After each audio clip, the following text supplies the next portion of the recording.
Boa noite, meu irmão, boa noite, minha irmã. São 19 horas e 2 minutos desta quarta-feira, dia 4 de novembro de 2020. Com muita alegria no coração, inicio essa live para tratar de um assunto que tem sido alvo das minhas preocupações como evangélico, como pastor, como aquele que crê no Evangelho, e eu quero compartilhar contigo nesta noite algumas coisas que têm rondado os meus pensamentos sobre o Evangelho, sobre o que seria o verdadeiro Evangelho. E essa discussão será implementada daqui a pouquinho após a oração. Vamos orar. Bendito Deus, eterno Pai, muito obrigado por esta oportunidade de levantar questões sobre o verdadeiro Evangelho, aquilo que o teu Filho Jesus Cristo veio ser e pregar. Em nome de Jesus Cristo oramos. Amém.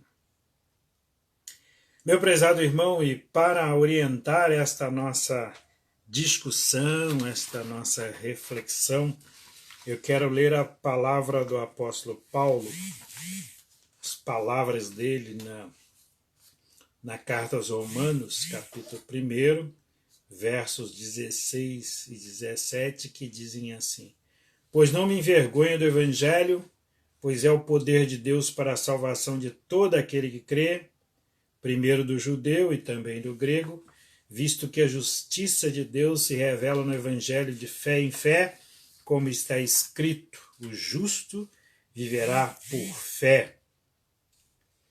Eu acrescento aqui algumas palavras, estas proferidas por Jesus, e ele diz assim, Marcos 16, 15 e 16, Disse-lhes, ide por todo o mundo e pregai o evangelho a toda criatura, quem crer e for batizado será salvo, quem porém não crer será condenado. Muito bem, a live de hoje trata sobre o verdadeiro evangelho. E aí você estaria se perguntando, e naturalmente dirigindo essa pergunta a mim. Qual a pergunta? Como é que o senhor sabe que o senhor conhece o verdadeiro evangelho? O que o senhor tem como fundamento para dizer que o que o senhor vai defender é o verdadeiro evangelho? Muito bem, então vamos aos fundamentos que eu vou apresentar para você.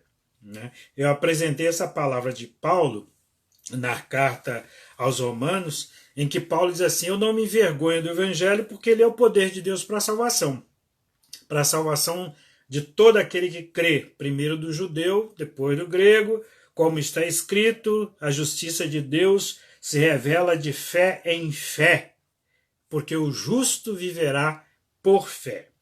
Então, as primeiras considerações que eu quero fazer é que o evangelho é o instrumento de que Deus se serve para nos comunicar as verdades da salvação. Então, o evangelho ele tem como um primeiro objetivo, o mais agudo, o mais importante dos objetivos, eu poderia dizer assim, promover a salvação humana, ou ser instrumento de Deus para a salvação humana. Eu, crendo no Evangelho, crendo naquilo que o Evangelho prega, aquilo que ele representa, eu sei que vou ser salvo porque o Evangelho me garante isso. A boa nova, a boa notícia da salvação me garante isso. Mas essa palavra de Paulo, ela não está isolada. Eu quero associá-la à palavra de Cristo, lá em Marcos 16, versos 15 e 16, ide por todo mundo e pregar o evangelho a toda criatura, quem crer e for batizado será salvo, quem não crer será condenado. Então, o próprio Cristo está dizendo o seguinte, prega o evangelho a toda criatura, quem crer e for batizado será salvo, quem não crer será condenado. Ok, o evangelho aqui é um gênero, E o que constitui este evangelho? Quais são as espécies? quais são as características deste evangelho. E eu vou falar delas daqui a pouquinho. Já já vou tirar essa dúvida do seu coração e da sua mente. Mas eu quero ainda trazer aqui a lume, a nossa consideração, uma lei. Essa lei foi editada no governo da Dilma Rousseff em 2016, e essa lei ela foi sancionada pela presidenta, né? Ela gostava de se referir presidenta da República, e essa lei diz o seguinte: ouça só o que diz a lei 13.246, de 12 de janeiro de 2016. Ela institui o dia 31 de outubro como Dia Nacional da Proclamação do Evangelho e da outras providências. A presidenta da República, faço saber que o Congresso Nacional decreta e eu sanciono a seguinte lei. Artigo 1º, fica instituído o dia 31 de outubro de cada ano como Dia Nacional da Proclamação do Evangelho. Artigo 2º, no dia 31 de outubro, dar-se-á ampla divulgação à proclamação do Evangelho, sem qualquer discriminação de credo dentre igrejas cristãs. Artigo 3º, esta lei entra em vigor na data de sua publicação. Brasília, 12 de janeiro de 2016, 195º ano da independência e 128º ano da República. Dilma Rousseff. Muito bem, olha só, há uma lei que diz que agora, o dia 31 de outubro, se agora é 2016, é o Dia Nacional da Proclamação do Evangelho. Então, mais uma vez, a palavra evangelho é dita aqui como um gênero sem se mergulhar nas suas espécies, porque eu quero crer que o que você quer saber é o que são essas espécies, já que você sabe lá da classe de escola dominical, quando você fazia a classe de catecúmenos, a classe de principiantes da fé cristã, você ouviu dizer que o evangelho é uma boa notícia, uma boa nova, e é isso mesmo. Eu não vou nem entrar aqui no aspecto histórico dessa boa notícia, não me acrescenta o que eu quero dizer aqui. O que eu quero agora é que você compreenda do que se constitui este evangelho. E então eu mergulharei naquilo que foram considerados os grandes pilares e princípios da reforma protestante do século XVI. E ao entrar nesses princípios, eu estarei também apresentando os argumentos, a sustentação, as características que são aquelas constituintes do evangelho. Que evangelho eu devo pregar? Outra coisa que eu quero lembrar antes de prosseguir. Lá em Mateus capítulo 24, está dito assim, que quando for pregado o evangelho do reino a todas as gentes, virá o fim. Você quer que eu te diga exatamente a referência bíblica? Vamos lá, vou achar aqui e já vou mostrar para você onde é que isso está escrito. Mateus capítulo 24, verso 14. Ouça bem. E será pregado este evangelho do reino por todo o mundo, para testemunho a todas as nações. Então virá o fim.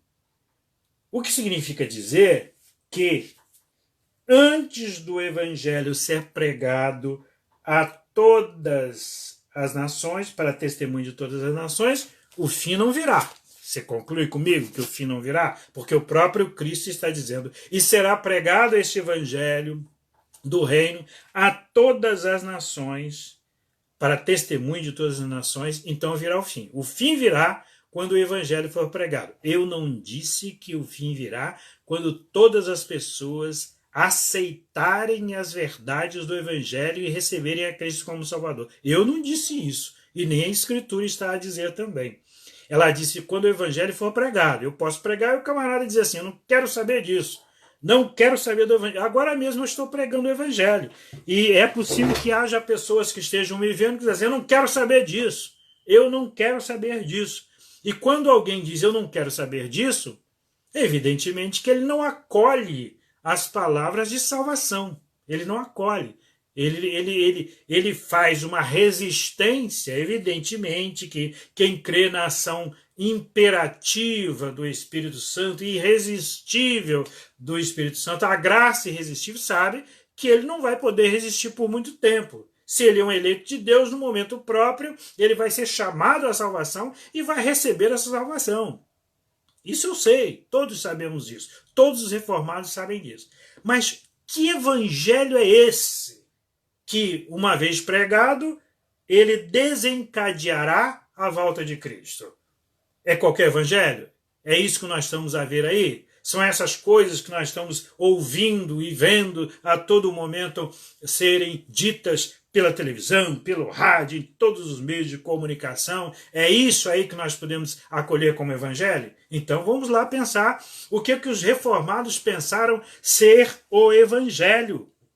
Primeira coisa que os reformados pensaram e trouxeram isso para o papel, grafaram isso, escreveram isso, é a questão da fé. E aí eu vou tratar aqui dos cinco solas. Essa palavra latina, sola, quer dizer somente, somente a fé, sola fide, somente a fé. O que é a fé? Qual o papel da fé? Qual a serventia da fé? Qual o valor da fé? Lá na carta de Paulo aos Efésios nós lemos assim: porque pela graça sois salvos mediante a fé. E isso não vem de vós, não vem de obras para que ninguém se glorie. A fé, ela tem um papel de instrumento. Deus me dá fé para que eu creia em Cristo como Salvador e, crendo em Cristo como Salvador, eu seja salvo. A fé vem de quem? De Deus. De Deus. Ela vem de Deus. Ela é implantada no meu coração por Deus. E como é que eu tenho essa aproximação da fé? Como é possível ter fé? A Escritura Sagrada também tem a senha para isso, ela tem a resposta para isso. Ela diz assim que quando a palavra de Deus é pregada e eu ouço essa palavra, eu tenho os elementos necessários para ter fé. Agora, volta a perguntar, que palavra eu devo ouvir para que tenha fé? Porque há falsas palavras, há palavras ditas que nem deveriam ser ouvidas. Há determinadas palavras que elas não geram oportunidade de fé, não geram temor a Deus, não geram aquela volta da pessoa para Deus, o arrependimento dos seus pecados. Essa palavra nem deveria ser ouvida. Então, a palavra de Deus pregada, ela é instrumento para gerar a fé que salva, a fé que leva-nos a estar reconciliados com Deus. Diz a carta aos Hebreus que sem fé é impossível agradar a Deus, porque importa que aqueles que se aproximam de Deus entendam que Ele, Deus, é galardoador de todos os que o buscam. Está lá na carta aos Hebreus, capítulo 11, verso 6. Então, com fé agradamos a Deus. Sem fé é impossível agradar a Deus. A fé é, por significado, a certeza de coisas que se esperam e a convicção de fatos que se não veem. Está na carta aos Hebreus também, capítulo 11, mesmo capítulo 11, que fala da fé que agrada a Deus, né? E está no capítulo 11, verso 1. Então, qual o primeiro sola? Qual é o primeiro princípio da reforma? Fé. Tu tens fé? Crês em Cristo como Salvador? Opa, que legal! Tu tens o primeiro dos princípios da reforma protestante do século XVI. Vamos para o segundo princípio da reforma protestante do século XVI. Sola Escritura. A Bíblia Sagrada, ela é suficiente. A Bíblia Sagrada, ela é inerrante. A Bíblia Sagrada é eficaz. Eu sei que você deve ter ouvido aí nos dias de hoje alguns vídeos, algumas falas dizendo que a Escritura está obsoleta, que a Escritura Sagrada precisa ser atualizada, que nós precisamos ter talvez uma nova Bíblia para os dias de hoje. Eu quero perguntar o seguinte: para que é que a gente faz seminário? Para que é que a gente faz seminário? Lá no seminário tem as disciplinas, eu as chamo de irmãs gêmeas.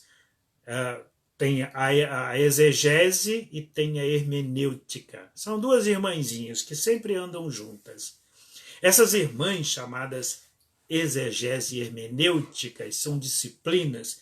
A primeira, a exegese, ela nos ajuda a mergulhar no texto bíblico e lá nas entranhas desse texto bíblico, no momento histórico que ele foi produzido, nos faz olhar o contexto histórico, o contexto canônico, o contexto remoto, o contexto próximo, ou seja, todas as influências que houve para que esse texto fosse produzido e tivesse um sentido ali naquele momento. E esse é o papel da exegese. O papel da hermenêutica é de trazer esse significado para os dias de hoje e ressignificar aquilo que foi palavra de Deus naquele momento para o meu momento de 2020. Então, olha só, esse trabalho de atualização da Escritura Sagrada é uma atualização sem perder a eficácia do que Deus disse para o seu povo naquele tempo, atualizando para os dias de hoje. Quantas vezes você ouviu um sermão e falou assim: pastor, o senhor conversou com alguém sobre o meu problema? Né? Melhor, alguém revelou para o senhor o meu problema porque o senhor falou exatamente o que eu precisava de ouvir. Eu precisava ouvir, o Senhor falou ao meu coração, essa mensagem que o Senhor fez lá no seu gabinete, longe da minha casa, ela veio ao encontro das minhas necessidades. Pastor, glória a Deus! Quantas vezes você já fez isso? Eu acredito que inúmeras. É porque aquele texto bíblico, uma vez pregado, a verdade do Evangelho, uma verdade que contextualiza, uma verdade que traz para os dias de hoje a relevância daquilo que Deus disse há milhares de anos atrás, esta mensagem vem ao seu coração nos dias de hoje, sem perder o foco de que Deus é um Deus de sempre. Deus é o mesmo ontem, hoje, e diz a própria palavra dele, e o será eternamente. Então, o segundo princípio da reforma protestante que eu devo pregar é o Evangelho, é a Escritura. Eu não devo pregar fora da Escritura. Não adianta eu chegar ao púlpito com os meus apontamentos muito bem alinhavados, eu posso chegar ali com poemas muito bem feitos, com um texto produzido por mim, com toda a correção no que tange a língua portuguesa. Se não for um sermão bíblico, um sermão estiado na palavra de Deus, joga fora, ferra para nada. Porque é Deus quem tem que falar ao nosso coração. Então o segundo princípio é somente a Escritura, só a Escritura. Qual é o evangelho que eu devo pregar? Vamos recordar, são 5. Eu devo pregar um evangelho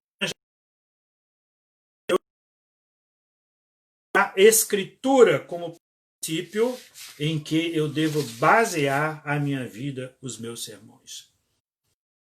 Terceiro princípio. Solos Christus, somente Cristo. Eu costumo dizer que este princípio aqui, ele praticamente dispensa os outros. Vou sustentar minha argumentação dizendo o seguinte: quem crê em Cristo, ainda que não saiba ler a Escritura, ainda que não entenda muito bem o que é graça, o que nem entenda muito bem discriminar o que é fé, conceituar fé. Mas você crê de verdade? Você crê que Cristo morreu por ti na cruz do Calvário? O que a Escritura diz para essa pessoa? Tu estás salvo. Tu estás salvo.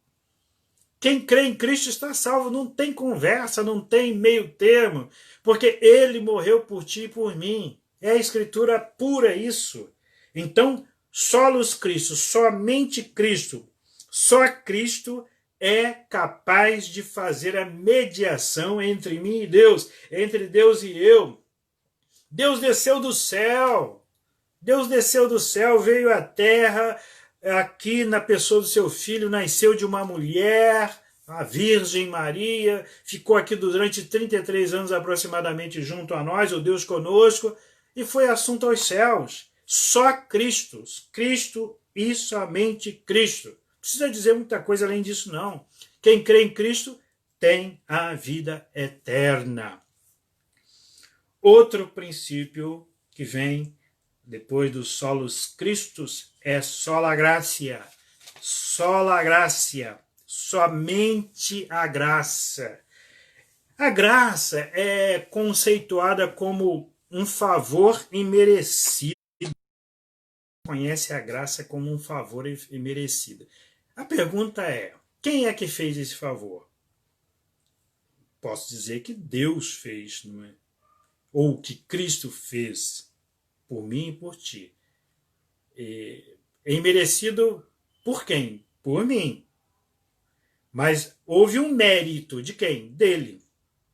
Ele foi o Cristo que disse, quando tomou conhecimento específico de que está chegando a hora, ele falou assim: Abba, Pai, tudo te é possível, tu podes passar de mim este cálice.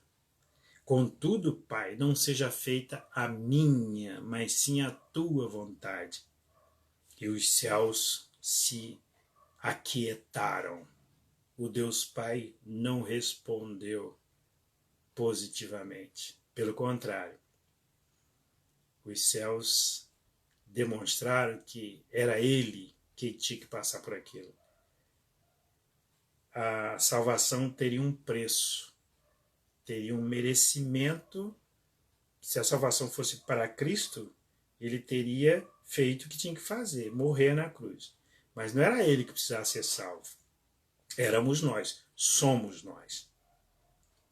Então ele morreu, ganhou os méritos e nos vestiu com esta roupagem chamada mérito. Os méritos que estavam sobre ele nos vestiram. Eu gosto muito de tentar ilustrar isso com a ideia de colocar uma toga pastoral, uma toga de coral, ou do magistrado que coloca aquela beca, né, para os seus julgamentos. Eu gosto de pensar nessa ideia, essa roupa que ela é colocada de cima para baixo. São os méritos. De quem? De Cristo. A graça é esse favor imerecido por mim, não por Cristo. Cristo mereceu tudo que seria atribuído a mim. Ele pagou na cruz do Calvário a culpa que era minha. Foi a moeda competente. Outra ilustração que eu gosto de dar, quando você pensa em pagar com a moeda competente, imagina que você contrai uma dívida das moedas mais valorizadas do planeta e você queira pagar a mesma dívida com a nossa moeda brasileira, o real. Imagine que você contraiu uma dívida de 100 libras e queira pagar com 100 reais. É a moeda competente? 100 libras se equivalem a 100 reais? Você sabe que não. Eu vou dar um chute aqui porque eu não vi esses valores no dia de hoje. Hoje é dia 4 de novembro. A libra hoje talvez esteja na casa dos 7 reais aproximadamente. Vou dar esse valor arredondado. Então, para cada libra, para ter uma libra, eu preciso aqui desse lado de 7 reais. 7 reais. Né? Então, eu não posso pagar uma dívida de 100 libras com 100 reais. Entendeu? A vida de Cristo, o sacrifício de Cristo é o sacrifício que atendia, satisfazia essas 100 libras. E ele pagou. E depois me deu isso. Esse é o favor imerecido. A graça é isso. A graça é isso. A gente costuma cantar assim: maravilhosa graça, maior que o meu pecar. Como poder cantá-la? Como hei de começar? É a maravilhosa graça de Cristo que recai sobre nós. Então nós falamos da graça, só a graça. E o último dos princípios, o quinto princípio, é soli Deo glória, tudo em latim, né? S-D-G. Soli Deo glória. Glória somente a Deus. Costuma-se dizer que o grande compositor chamado Johann Sebastian Bach, ele assinava suas partituras, belíssimas partituras, com esse S-D-G, Soli Deo Glória. E é por isso, talvez, que ele tenha produzido peças musicais tão bonitas quanto o Jesus, Alegria dos Homens.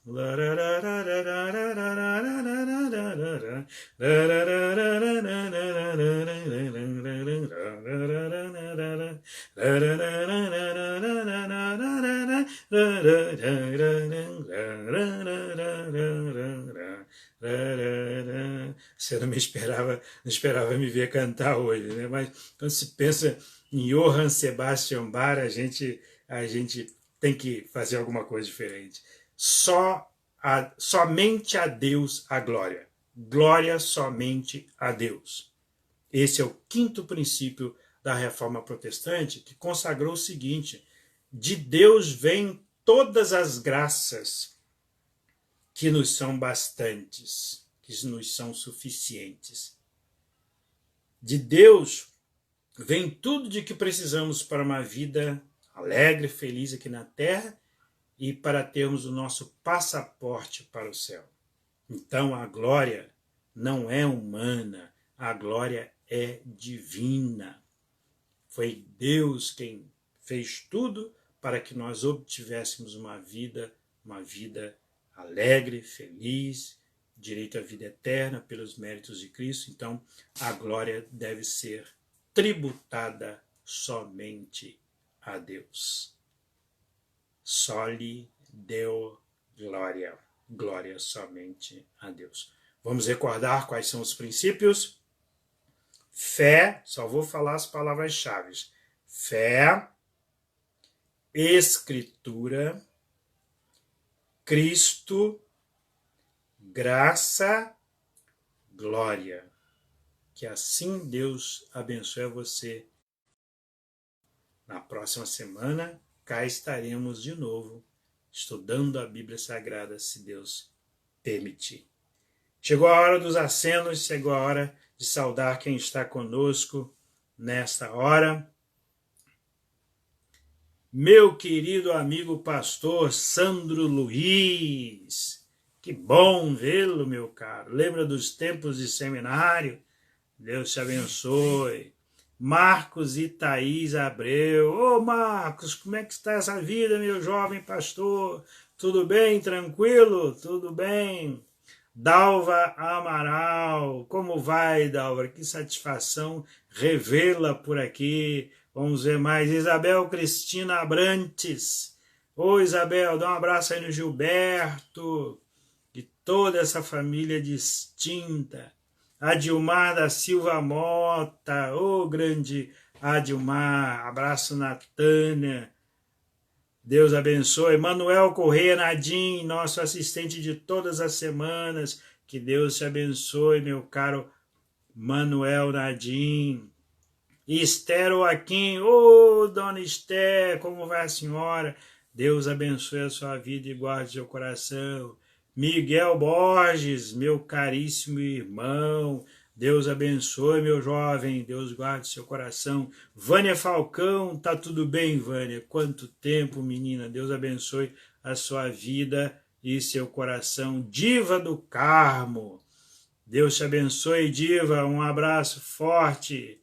Muito bem, esses irmãos, alguns ainda estão, outros já passaram por aqui. Deus a todos abençoe. Até semana que vem.